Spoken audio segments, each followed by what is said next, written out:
Welcome everybody to our second edition of the Coffee Breakdown podcast. Our objective is to strengthen the connections between the scientific world and the general technical public.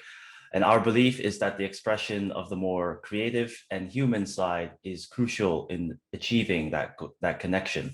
And part of that is the good communication skills of the scientists themselves, and we're trying to put that forward through this medium.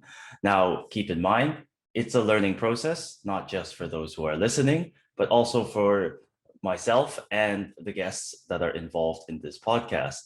So please keep that in mind. And today, our guest is Ralf Mackenbach. He's a PhD student here at the University of Eindhoven, working on plasma physics and fusion research, specifically along the lines of these funky looking machines called stellerators. So Ralf, if you would not mind, first, welcome to the podcast and thank you for being here. Would you like to explain a little bit about your work and how cool it is? Absolutely, of course. I've watched the first episode as well, so I fear there's always going to be a bit of, what do you call it, crosstalk and overlap between different people talking about fusion, but so be it. I'll do the full story. So as some people will maybe remember from the previous podcast episode, is if you want to make something fuse, so bring atoms together, you need to make it very hot. And for the stuff we tend to do, it's about 150 million degrees Celsius. At the top of my head, I could be wrong by a few million, but who cares when you're at 150 million, right? Order of magnitude. It's funny, right? Because we do tend to talk in science about this, like, oh, we're in the right ballpark, but every time I tend to explain to my friends, like, oh, it's 150 million degrees Celsius. That's quite a bomb to drop in terms of that's a ridiculous amount if you truly think about it. Anyhow, main point being, if you heat something to 150 million degrees Celsius, it's not going to be a solid anymore. It's also not going to be a liquid. It's not even a gas. It's something called a plasma. And the model, or the way people tend to explain it, is usually things consist of atoms, which are little nuclei with electrons orbiting around it, kind of like a little solar system, which is not entirely correct, but good enough for our intents and purposes. If you heat it up enough, then these become separate, and now you have a soup of charged particles buzzing around. And you need to somehow hold on to this soup of charged particles of 150 million degrees Celsius in some manner to make fusion work. So the question is, how do you keep something that's 150 million degrees Celsius in a box or in a bottle somewhere? And the answer from physics is magnets, because that's how we we often solve these problems. Magnets solve everything, right? Yes. How do they work? We don't know. We're just magnets. No.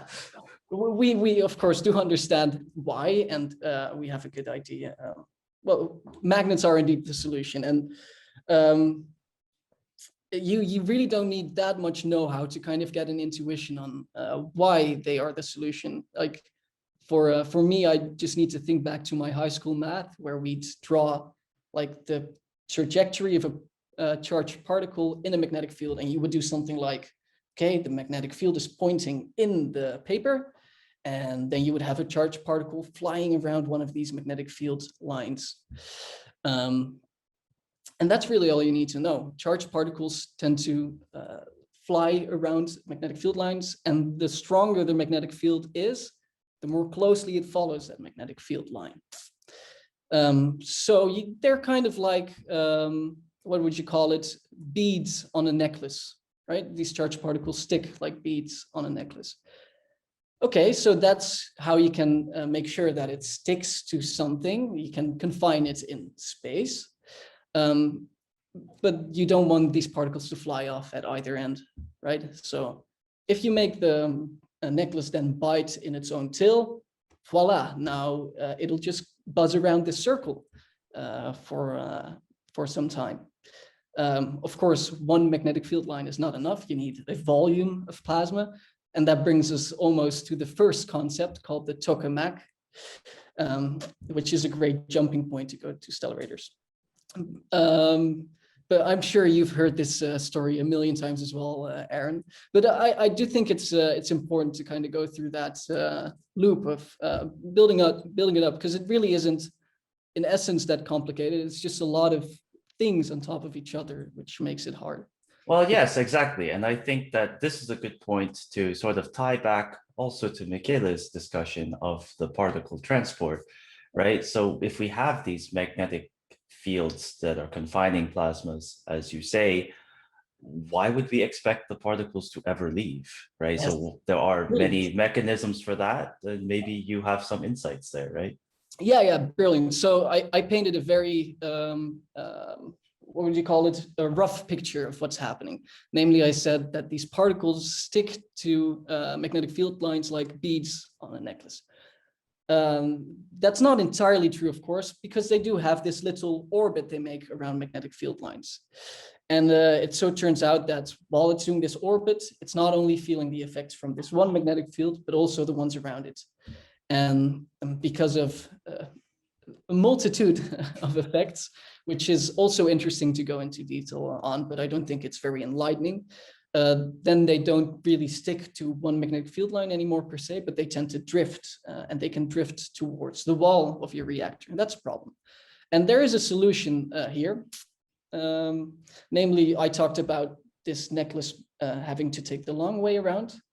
So it walks around the donut, like, what do you call it, the top of the donut, the glaze, I don't know, the thing, glazuur in Dutch, but I don't know what the English term is.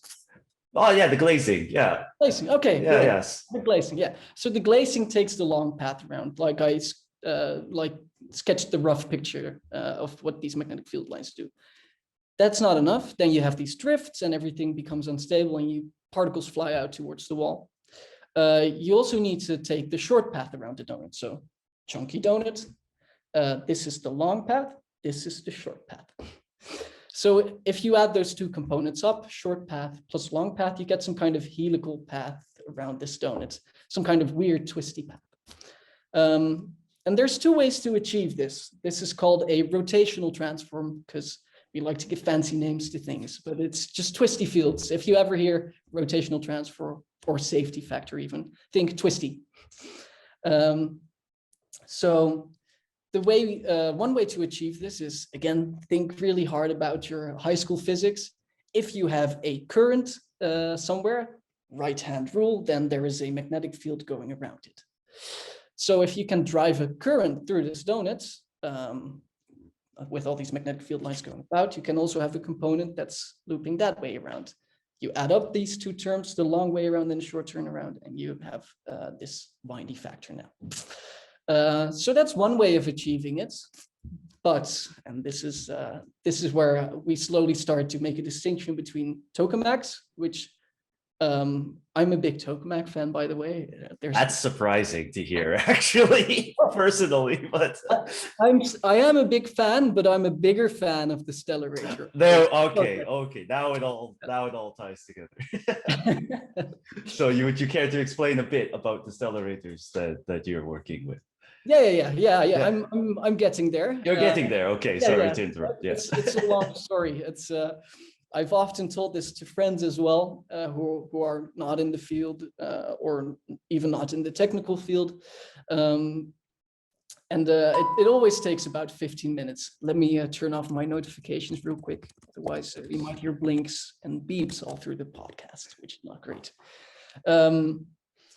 So we talked about this twisting of the magnetic field lines, and one way you can achieve it is by passing through a current through this plasma. And you need mega amps, and anyone who's done home appliances knows that mega amperes is a ridiculous amount. It's out of this world. And that does come with its problems, its own set of problems. That amount of current, that massive amount of current, that's the word I'm looking for, is just a massive bath of energy and can lead to instabilities. This is colloquially called a disruption when something like that happens. I'm, of course, kind of generalizing here, not being very precise with my words, but I think that's fine. When that happens, you may lose control of your plasma. The good thing about a fusion reactor is you won't have a meltdown like Fukushima or Chernobyl, but you might lose your reactor, which was $20 billion to build. So that's still a problem, right? Yeah, generally not desired. Let's put it that way. If I'd lose 20 billion in a day, I'd be very sad. So yeah, an understatement of the century kind of thing, right? yeah. So it's a good thing I'm not Warren Buffett then, is that? he just throw that, right? Okay, yeah, there you go. Yeah, 20 billion for you, 20 billion for you. No, either way, yes, continue. That's one problem. There's a second problem, which is you need to drive this current somehow. It doesn't come out of thin air. And you generally do this inductively. And inductive means you need a changing magnetic field to drive the current. That's probably also ringing some high school physics bells for some people. If you don't remember it, take my word for it. You need a changing magnetic field and you'll drive a current. But you cannot change that field indefinitely. You need to ramp it up. And at some point, you're going to hit limits because that field is being produced somewhere, specifically by currents. And at some point, you're hitting material constraints or whatever kinds of constraints, really. So you need to flip it on and off every now and then. So like on average, you only get half the amount of power because it's on half of the time and it's off half of the time. So those are two problems which tokamaks have to deal with. And of course, lots of work is being done on this with driving that current in non-inductive methods and also making sure these massive disruptions don't happen. But what if you would just get rid of this current altogether? Because remember, we needed it to twist these magnetic field lines around. And this is where my necklace comes in. So give me one second. Nice. A visual aid always helps, I feel, which maybe isn't the best thing to say in a podcast, which is a medium which is traditionally only heard, but still, for you wonderful viewers, I can give you an image. Perfect, yeah. It also turns out you can make this magnetic field line take a helical path, this twisty path, by allowing your plasma to have a very funky, weird shape with some kind of twist in it. So this is this is what the plasma looks like in a real reactor. It's called Wendelstein 7X. It's in Germany, and it's about 200 times as large as the thing I'm showing you here, which would not make a great necklace. Well, or you could be really, really strong, you know. It'd be good for my neck muscles, but I'm not sure that's something I want to achieve. Fair enough. Being buff only here, that's not great. No, then you're just all neck, right? That's just not an attractive neck day, bro. yeah. But that's a cool necklace, though. Just getting a bit off topic here. But where'd you get it made, or was it gifted to you, or? No, so I had these. This comes out of a simulation where really what you're looking at is. If you're following one of these magnetic field lines around, they slowly start to fill a surface. And this is one of these surfaces in Wendelstein 7X. And I had a simulation lying about of this. And you can kind of easily export it to some kind of 3D format. And then you send it to your local 3D printer company. And you say, I want this. I want it now. Wow, that's cool, though. That is cool. Same can be done for your favorite tokamak or your favorite whatever, as long as it's a 3D shape. And also, I can also just go buy a donut, right? And it would be the same. For a tokamak, at least. I wouldn't recommend you wearing a real donut around your neck, because that it does have an expiration date. Fair enough. Yeah. Also, summer wasps. Yeah, not great. Not a great idea. Yeah, that's true. That's true. Okay, the main point being, if you allow it to have this funky shape, you can achieve the same thing. But now you run into a new problem, namely there's a multitude is an understatement, a vast sea of possible shapes which you could choose from. And the question is, what's the best one? And in the end, you'd want something like a shape that minimizes the unit cost of electricity whilst still working as a plant, as a power plant, right? Well, we're not at the point yet where we can say we have a working stellarator. So right now we're working on that second part, a working power plant.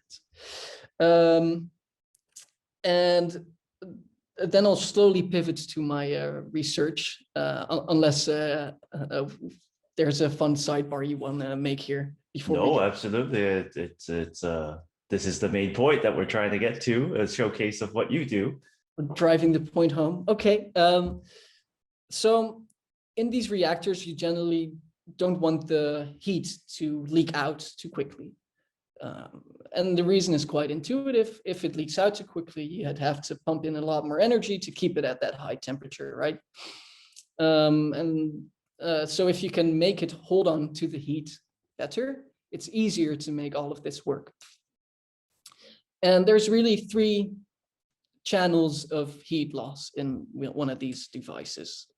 Kind of broadly speaking, they overlap a bit, of course, but let's be frank. Let's just make three channels here.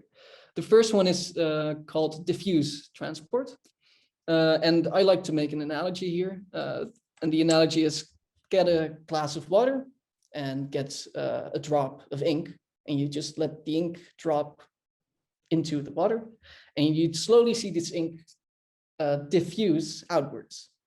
There's diffusive transport of the ink in the glass of water, and something entirely similar happens here as well. The center of this device tends to be very hot, and that heat is slowly diffusing outwards towards the edges. So that's called diffusive transport, and we have quite a good grasp on how that works. Then you have something called neoclassical transport, because we like to give fancy names to things. So, but it's kind of an umbrella term. I'm not sure if that's the right word for it. So it kind of aggregates a bunch of different effects and all puts it under one dome, let's say. What neoclassical transport entails is, well, because this magnetic field line is curved, it's not an easy straight line, you get all kinds of weird curvature effects, like similar to you feel curvature effects when you make a turn in the road, right? You get pushed to one side. And these curvature effects, they matter for the transport. So some new effects come into play and they enhance the transport. And we also have quite a good grasp on that nowadays. That's a pretty good analogy, if I have to say myself. Sorry to interject, but like, no, I've never heard of it that way. Actually, that's nice. I'm gonna keep that one. Keep it in mind. Okay, it does skip over some of the details, of course, but I often think these details, they're important, of course, when you're in the field, and you do need to really study them if you want to contribute. But to get the gist across of what we're trying to do, I think this paints the right picture. But of course, every analogy breaks down somewhere. You need to be very aware of where the boundaries of that analogy are, so that if people ask questions, you can be like, yeah, so this is where it all goes to hell. But I mean, if they're interested in that level, then we are definitely looking to have them join our cause, right? So they will learn it. Yes, exactly. Then we'll be like, come aboard, have fun with us. Exactly. And so there's the third part of third part, yes. Yeah. And let's get that analogous glass of water back again. Now grab yourself a spoon, stir the water first. Now drop the ink into it, and you'd see this ink gets like stretched by all these different vortices, and it gets transported across this entire glass of water much faster. That's what we would colloquially call turbulent transport. And turbulence, that's hard. That's just a very hard thing to get a grasp on, and that's the thing we don't really understand yet. So that's, in a nutshell, what I'm trying to do is what shape of reactor so stellarator, is best to have as little turbulent transport as possible. I did want to make a little side remark. So this W7X, Wendelstein 7X reactor, has been optimized for neoclassical transport. So all these curvature effects. And indeed, from all the different measurements that have been made, it seems that the dominant modes of transport is turbulence in this thing. And neoclassics doesn't really matter all that much anymore. But that being said, turbulence is dominant and quite pervasive. So it's it really it gets a lot of the heat out of the reactor quite quickly. So if we could get good grips on that, that would be great. I hope that kind of paints a picture of on what island I'm working on. That doesn't really tell me the specifics of how I handle this question, but that is the field. So from what I understand, your work is primarily on trying to then optimize this twisted design. But one question is, when you do the optimization, I suppose now you want to optimize for turbulence because that's the new dominating transport mechanism. Yeah. But is there a counterbalance between the neoclassical and the turbulence that you found? This is a great question. So let me get a bit more into detail on how this specifically works. So my work consists of two parts. No, let me tell you something else first. Sure.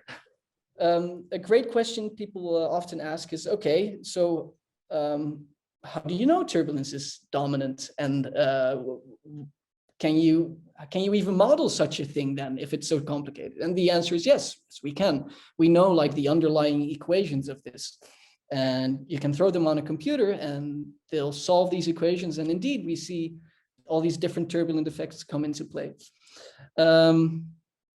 But there's a very big but here.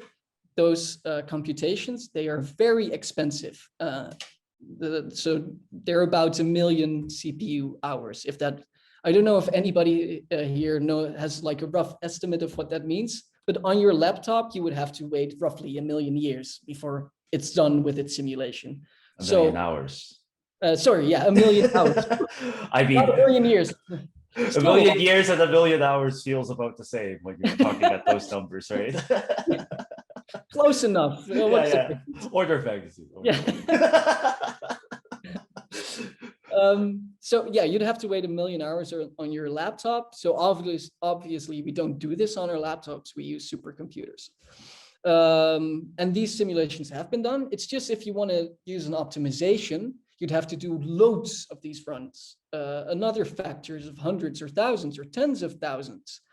And then it all adds up and it becomes impossible to do this in like some optimization routine, because that's ideally what you want. You'd want to solve the real equations, see what happens, and then twist the knobs, see what happens again, keep twisting the knobs until you have some optimal shape for turbulence.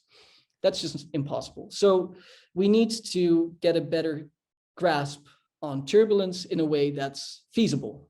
And with feasible, I mean that you can actually compute it. And it's been there's been a long history in the field of trying to find different turbulence proxies, which is kind of like, okay, we don't really know what the turbulence is like, but it's kind of like this. Let's put in a square here, and maybe this thing will be there. And this equation seems to work quite well. Let's use that as a stand-in for this very hard computation. And we have made quite significant strides with this method, but not significant enough. We're not to that point yet. So it's really a twofold question. The first is fundamental modeling of turbulence. You need to understand how turbulence works. And the second is implementing this measure in some optimization. And that second part is really easier, I'd say, because most of these codes are ready. You just need to code up a little extra part of it, say, this is the measure we want to use now, let it run, see what comes out of it, check if it indeed works or if it doesn't work. But the real beef comes in this modeling. What is the turbulence like in some system? And I'd say that's most of my work, really fundamental modeling of plasma physics turbulence, which I really like. So that's a good thing for me. So when you say when you say modeling in this sense, is it modeling in terms of like, here are some fundamental equations, we put in some inputs, and then it turns out, in time results? Or do you mean more sort of looking at results and coming up with some sort of trend or some sort of other function to explain that trend, which is sort of like reduced modeling in some sense, right? Yeah. So which aspect is primarily in your work? My work is very much on the fundamental side, so from equations to outputs. Instead of we have data and see what we can fit on it. But of course, there's lots of interplay between these two fields. There's not a significant boundary between them. But mine, does tend to be on the very theoretical side. Yeah, I think it'd be good to talk about the specifics of what I do precisely, because I think it will sketch the right picture. So we need to understand turbulence in a plasma. So we need some kind of equations describing the plasma, and you need some assumptions. And typically what we do is we use distribution function theory. Now, if anybody is very scared of those words, don't be. There's no need. Because a distribution function is not really too complex of a thing. It's just give me a location and give me a velocity. So a location in the reactor and give me a velocity, I don't know, 10 meters per second. And then I'll tell you, oh, there are 5 particles living at that position with that velocity. And the distribution function will tell you that for every position and every velocity. It's a function of those inputs. And we have fundamental equations describing how the distribution function, so that thing that describes all these different particles in the plasma, how that evolves over time. And that tells us exactly what the plasma is doing as it's evolving. Okay, so that's kind of the framework we're working in, and this has been very well verified that a plasma upholds these equations to a very good degree.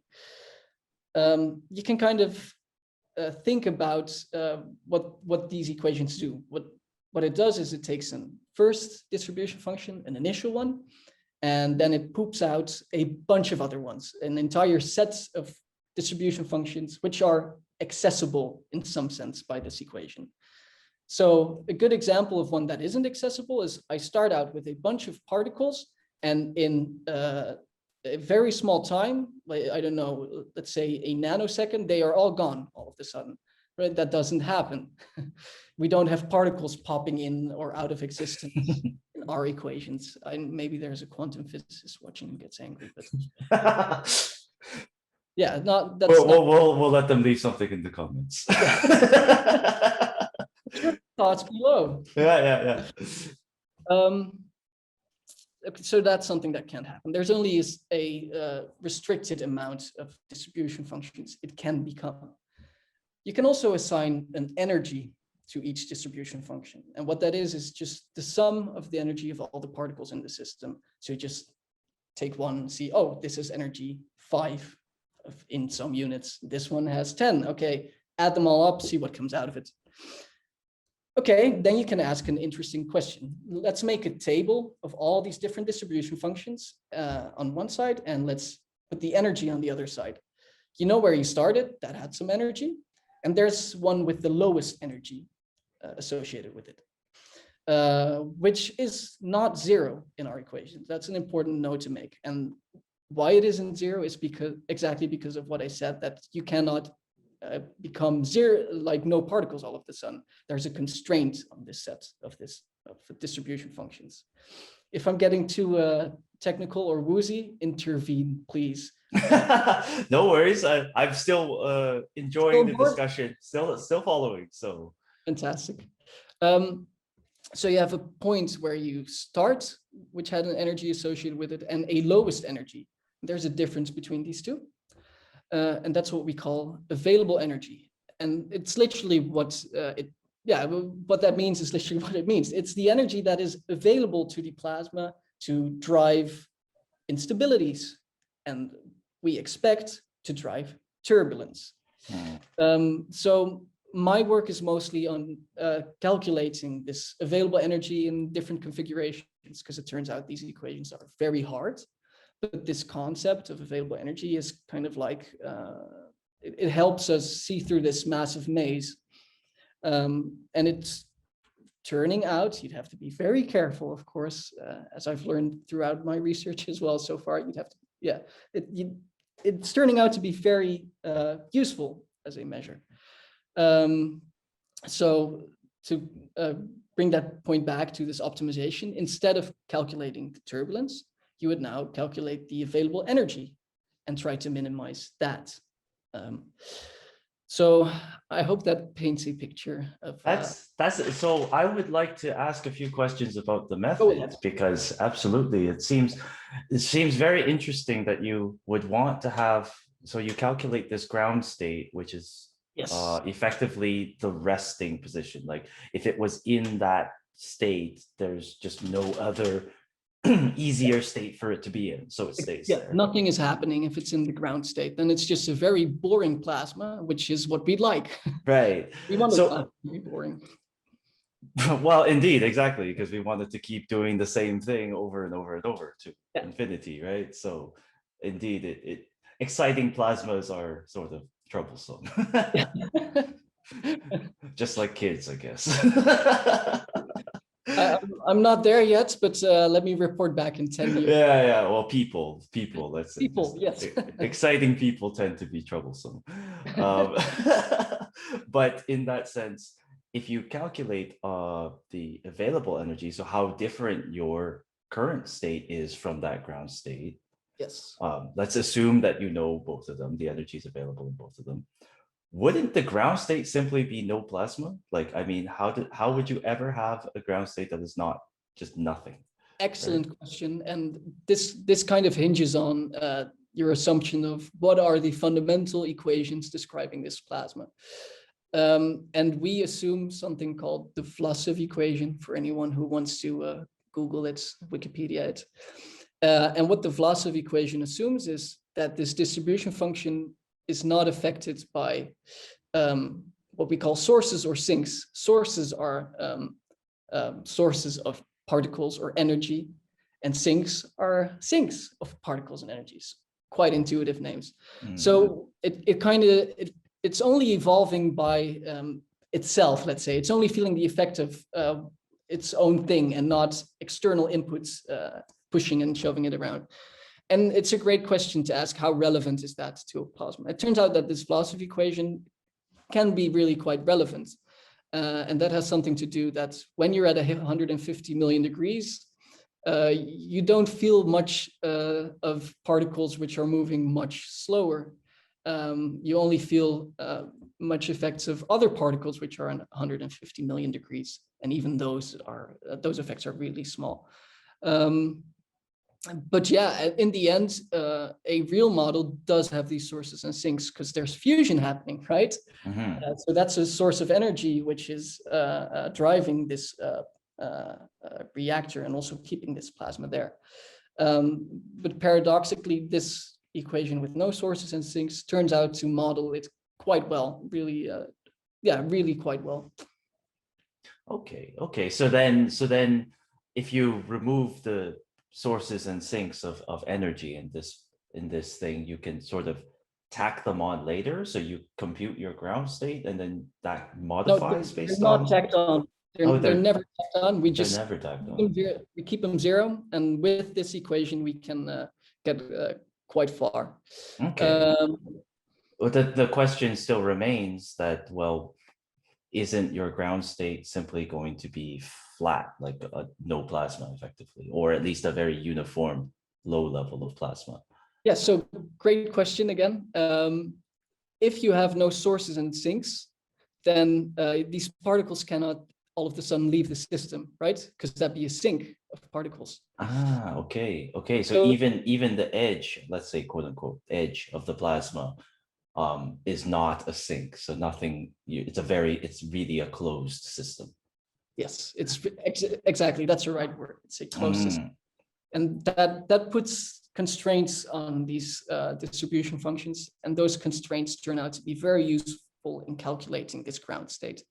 But indeed, if you add sources and sinks, this is a question I often pose whenever I do a presentation on this. Like, what do you think the ground state is? And I haven't told them about the velocity equation or anything. Then, because then the right answer is indeed, well, it's the one with no particles, because that has zero energy, and the available energy is just the energy you started with. Right. But that'd be a trivial answer, and you're not really learning much. So somehow you need to constrain it. And so far, this velocity equation is working quite well.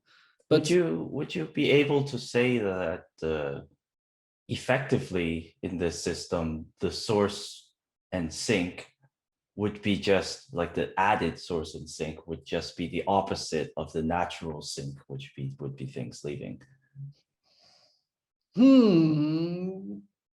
Although it's not treated that way per se in the equations, but like if you wanted to translate this scenario to a physical, let's say, open system. You could say that, so you could say something like maybe there are sources and sinks, but they exactly cancel each other out at each point in space. Right. And then you'd effectively have a zero, zero somewhere. Okay. Something we didn't touch on is it's not only sources and sinks which affect this velocity equation, it's also collisions. And with collisions, I literally mean two particles interacting with each other and they're feeling an effect from each other. We also set that zero, which is even weirder when you think about it, right? Because fusion happens because of collisions. But again, it turns out that if you heat something up to 150 degrees Celsius, things whiz by each other at massive speeds, ridiculous speeds. And it's kind of like an asteroid passing through our solar system at ridiculous speeds. It doesn't really feel anything from the planets because it only has such a short time to interact with them. So it's like, okay, well, I don't know what that was, but I don't really care. So it's effectively collisionless, or the collisions are so infrequent that it can be sort of treated as not there. So I think that's maybe the most important point. It's a matter of order of magnitudes, right? We have this distribution function effects, which matter, and then a couple of order of magnitudes lower, you're like, oh, maybe collisions come into play now, but do I really care about if it's such a small effect? Maybe not. So I'd like to take a bit of a meander here, just a minor one. It's still quite technical, but maybe more on vision rather than the details. So there's this idea that you're trying to optimize using codes, calculating what, in your case, the available energy would be and minimizing that.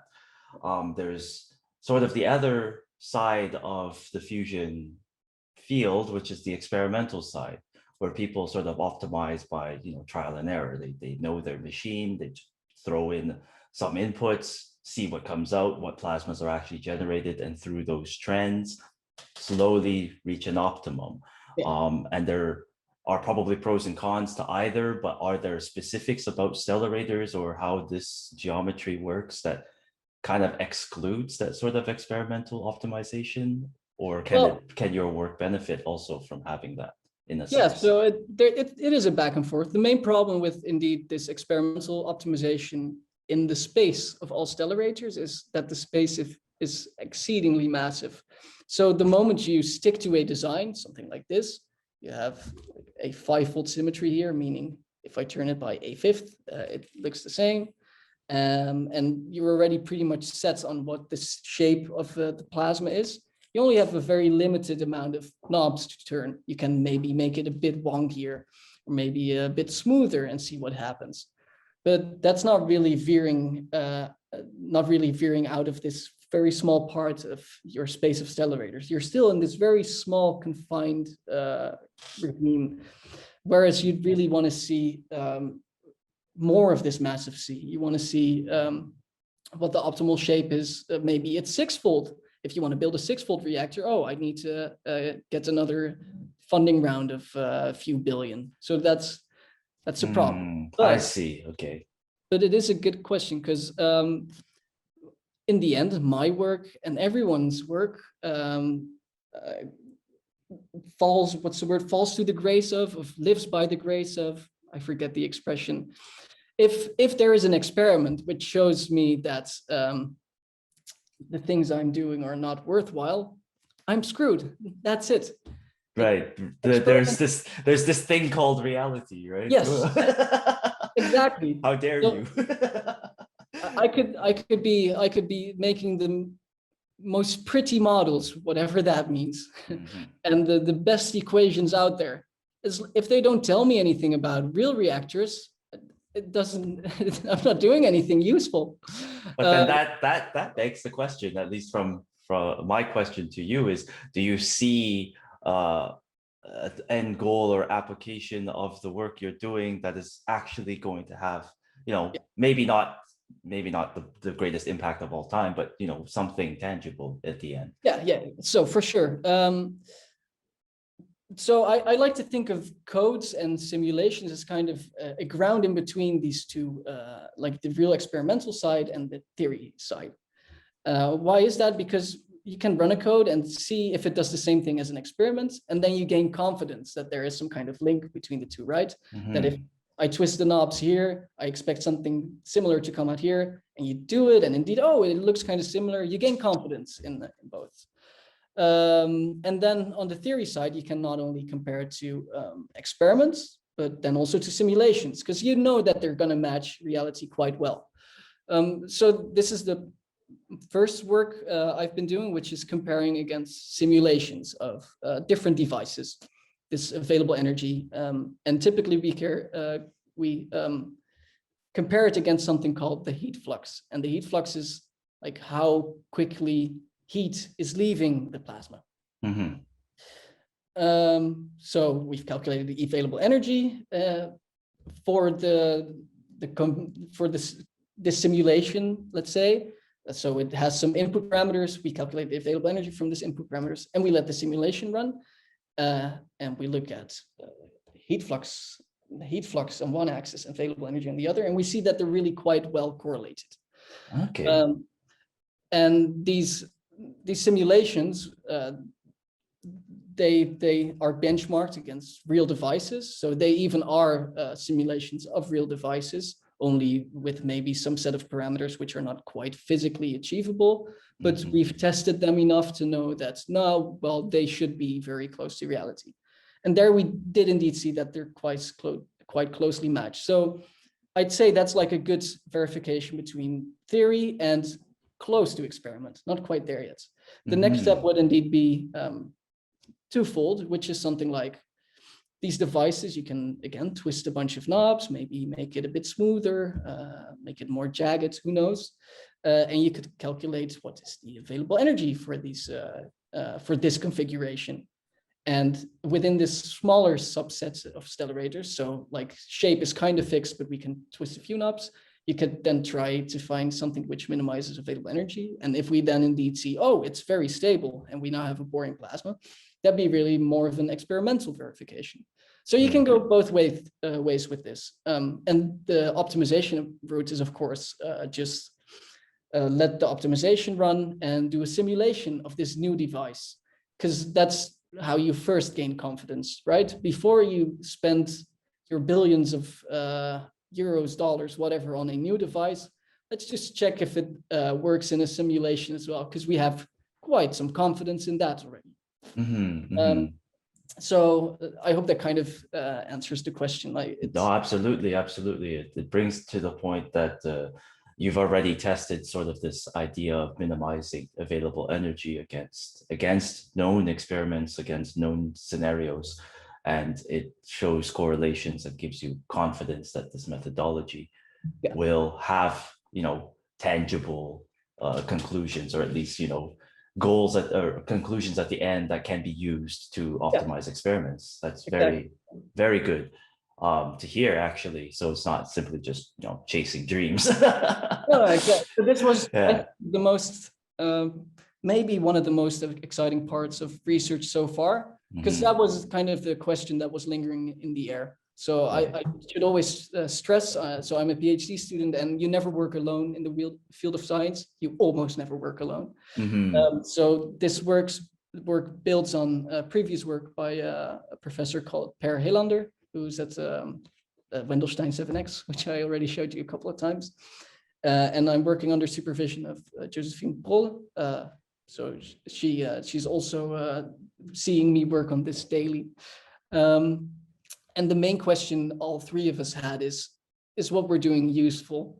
Because we've had this idea of available energy, which is kind of just what I talked about in very broad scopes. But we wanted to see, is it useful? Can we predict something like heat flux with it? And if the answer would have been no, then I would have probably had a much worse time than now. Or at least a different project. Maybe a different project, indeed. Yeah. But that's kind of like the risk of science, right? I think it's also the fun of it. You really don't know beforehand what's going to come out of it. You have some ideas, and of course you're pursuing goals which seem worthwhile, but you could make a wrong bet. It happens, and I think so far again you have to be very lucky. It seems that we had a good bet here, but we still have to implement it in optimizers and verify more against real experiments before you should say anything of this sort. So I think the best statement I can make on this part is we have gained some confidence. Well, that's as much as anyone can ask for. As you said, the science is very risk heavy. It's sort of venturing into the unknown. You never know what you're going to find.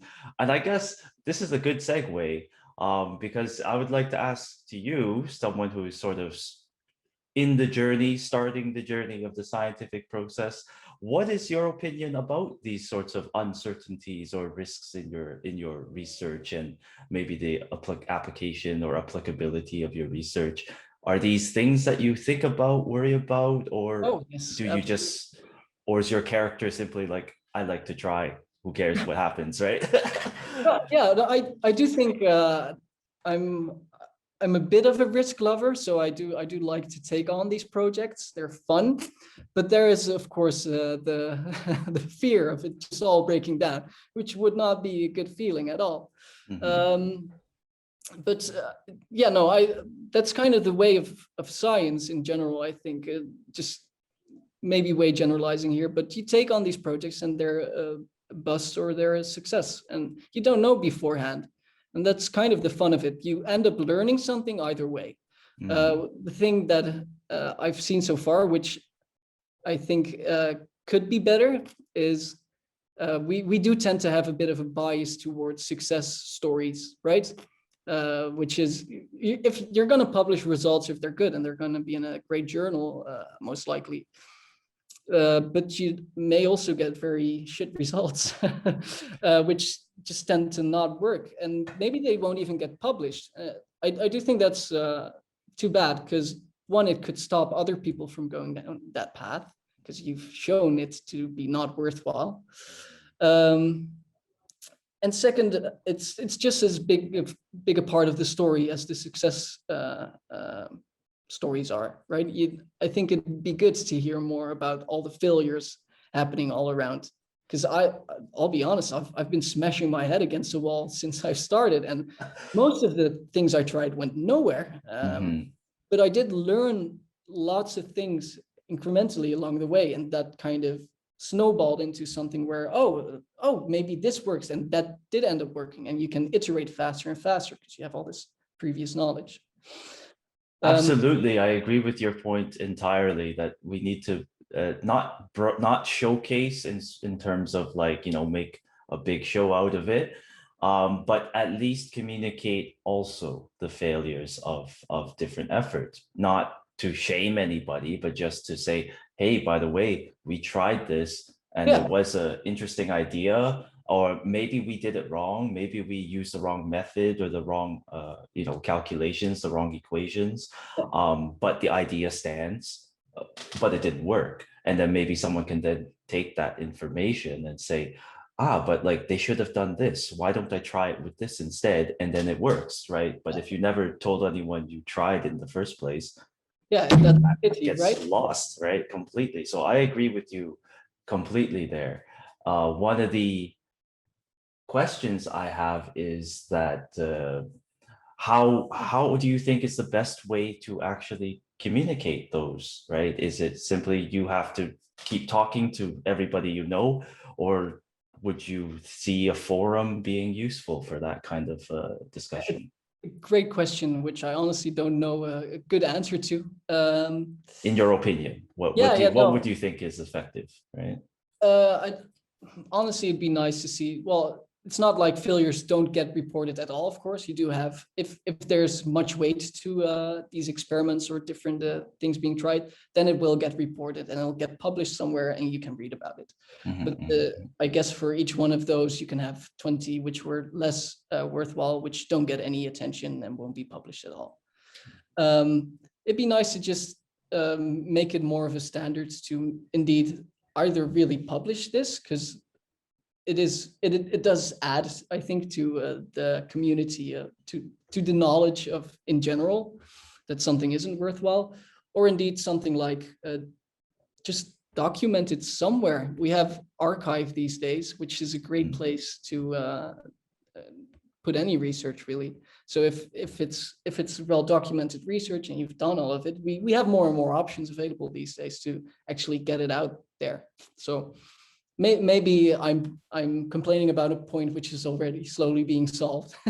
Well, I mean, it's these sort of, not necessarily complaints, but these sorts of expressions of we would like this, that also help to solve the problem, right? Because then people realize that, oh yeah, there are people talking about this, right? So we should try to solve it, right?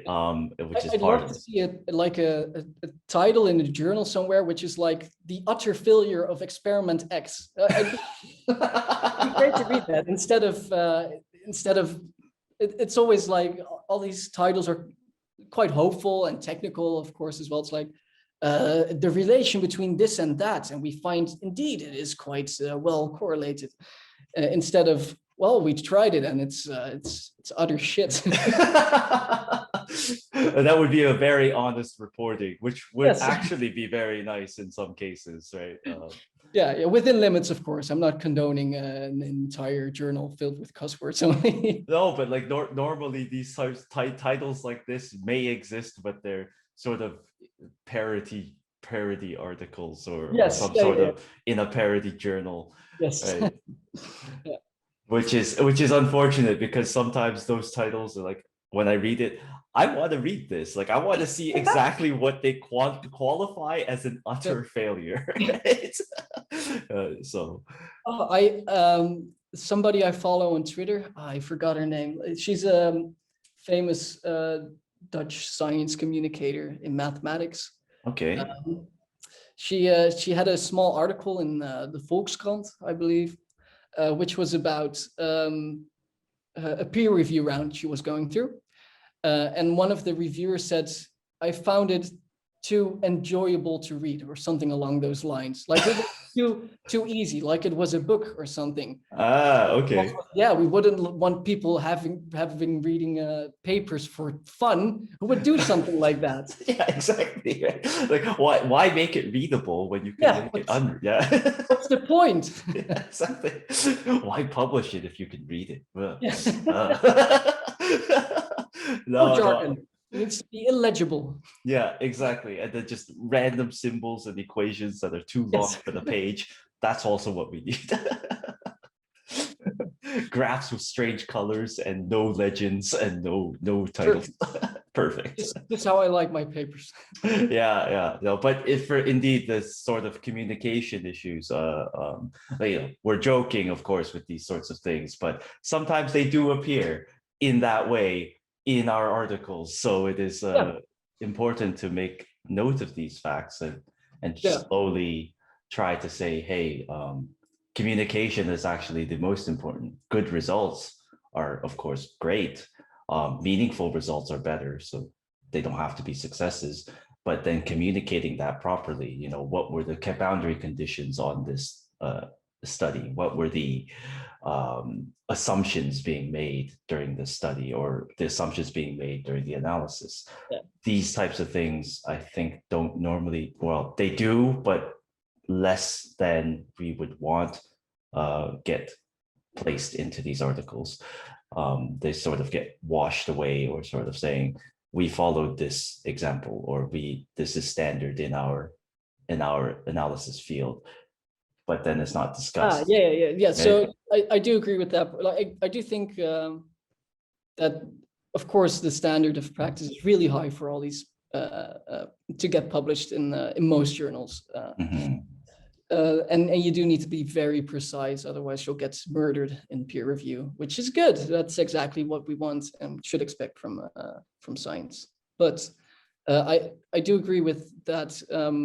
We tend to hide behind jargon often, which sometimes is not great. I think plasma physics is a bit of a sinner in this, with all our different words and terms which convey maybe almost the same thing, but not quite. For example, in stellerators, you have so many different types of devices, and we all have different kinds of names for them, which is nice. It's kind of a shortcut, but sometimes it also gets past the point you're trying to make, because you're just hiding in that sea of jargon. Exactly. And people get lost on exactly the circumstances of what you're trying to develop your argument in, that they can't understand your conclusion and thus can't provide a rebuttal, right? It's like, if I don't understand it, then I just have to assume that you know what you're talking about, because you're very well learned. And that's unfortunately not the right approach, in my opinion. Not the right approach at all. Flags all around here. Yeah, exactly. Either way, so we're approaching about the time now. So thank you for this great discussion. Do you have anything personal or otherwise that you would like to promote in your work or personal life? So I thought of this for a bit. I don't have anything specific to promote in terms of do this or side my study. Well, that's always something to promote. Yeah. No. So I'm gonna do a weird one here, and I've been reading a book which I really love dearly. It's beautifully written. It's a sad book, very much, and I just like to recommend it for anybody out there. It has nothing to do with science or with plasma physics in general, but it's a good book. It's called A Little Life. Search for it online. I'm sure you'll find it. And that's all I wanted to contribute to this part. Great. What's it about? Just It does come with a warning. It's about a group of 4 friends who live in New York. I'm not going to spoil anything for the rest. It's also a hefty book. I think it's like 700 something pages. So you'll need to sit down really and read it. But it is beautifully written and quite touching is not the right word. Heftig, severe. I'm unsure of. Heavy. It's heavy. Heavy. Yeah, it's a heavy. Yeah. Thank you. That's it's not light subject matter. No, exactly. Okay. I was reading it outside at a terrace somewhere because they were open. I was so thankful I brought sunglasses, because like a few pages further along, I had to like wipe away a few little tears. Oh, wow. Okay. It's intense. Yeah. Yeah, no, for sure. But so try to read it not in a very public space, maybe. And if you do, bring along sunglasses. That's the other tip I wanted to give. Okay, great recommendation then. Thank you for your time, I guess. Ralf, it's been a wonderful discussion. Honestly, there are so many more questions that I would love to ask you. Maybe we'll have you on again in the future, because you've been a great sport here. Yeah. So thanks for having me. I enjoyed it. Yes, and with that, so let's end this episode of Coffee Breakdown. Thank you to everyone who is tuning in for listening, and keep tuned for the next episode.